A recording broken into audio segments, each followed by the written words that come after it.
ఇంటి వంట. ఈరోజు రవ్వ ప్రసాదం చేస్తున్నానండి. ముందుగానే ఒక ప్యాన్ పెట్టుకొని అందులోనే నెయ్యి వేసుకుని డ్రై ఫ్రూట్స్ వేయించుకోవాలండి. ఇలా డ్రై ఫ్రూట్స్ వేగిన తర్వాత తీసుకొని ఒక పక్కన పెట్టుకోవాలండి.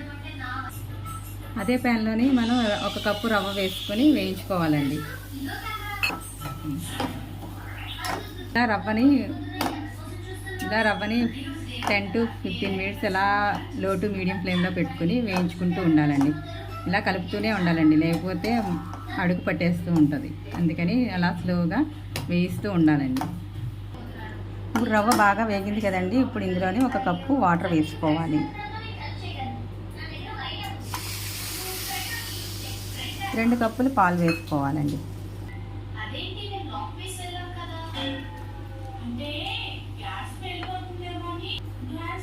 మీరు కాచి చల్లార్చిన పాలైనా వేసుకోవచ్చండి, అప్పటికప్పుడు కాసుకున్న పాలైనా వేసుకోవచ్చు.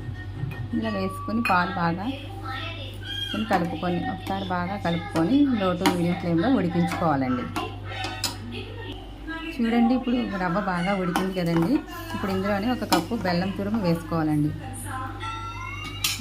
బెల్లం తురుము వేసుకొని బాగా కలుపుకోవాలండి.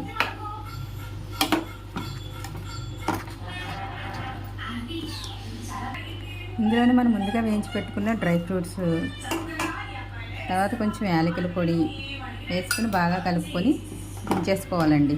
అంతేనండి, రవ్వ ప్రసాదం రెడీ. రవ్వ ప్రసాదం రెడీ. మీరు ఎప్పుడైనా స్వీట్ తినాలనిపించినా, దేవుడికి ప్రసాదం పెట్టాలనుకున్నా చాలా ఈజీగా 10 మినిట్స్లో చేసుకోవచ్చండి.